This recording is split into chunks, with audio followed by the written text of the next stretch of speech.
भारत दुनिया की 5वीं सबसे बड़ी अर्थव्यवस्था बन चुका है और ये मुकाम हासिल करते हुए देश ने ब्रिटेन को भी पीछे छोड़ दिया है। वहीं अब आर्थिक जानकारों का मानना है कि साल 2030 तक भारत दुनिया की तीसरी सबसे बड़ी अर्थव्यवस्था बन जाएगा।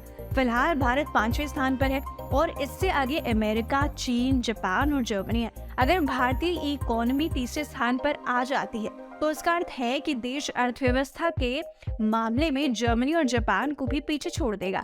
Global investment bank Morgan Stanley की एक रिपोर्ट में कहा गया है कि आगामी दशक के दौरान भारत में ऐसे परिवारों की तादाद 5 गुना बढ़कर 2.5 करोड़ से अधिक हो जाने की संभावना है, जिनकी आय 35,000 अमेरिकी डॉलर प्रति वर्ष से अधिक है। वैश्विक सेवाओं के व्यापार में देश की हिस्सेदारी 60 आधार अंक बढ़कर 4.3% हो गई है। भविष्य में देश के बाहर की नौकरियों में कार्यरत लोगों की संख्या दोगुनी होकर 11 मिलियन से अधिक होने की संभावना है। रिपोर्ट का अनुमान ये भी है कि 2030 तक आउटसोर्सिंग पर वैश्विक खर्च प्रति वर्ष 180 से बढ़कर लगभग 500 बिलियन डॉलर हो सकता है। भारत की आधार प्रणाली की सफलता के बारे में रिपोर्ट में कहा गया है कि ये सभी भारतीयों के लिए मूलभूत आईडी है। अब तो इसके जरिए लेन देन भी किए जाने लगे। 1.3 अरब लोगों के पास डिजिटल आईडी होने के कारण वित्तीय लेन देन आसान और सस्ता हो गया है।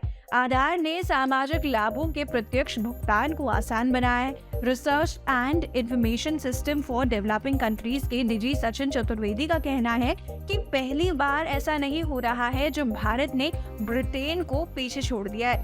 साल 2019 में भी देश ने ये मुकाम हासिल किया था।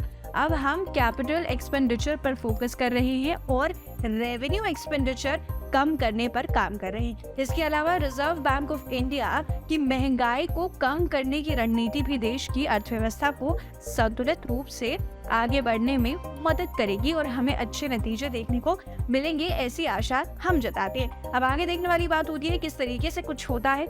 ऐसी खबरों के लिए आप बने रहिएगा वोकल न्यूज के साथ।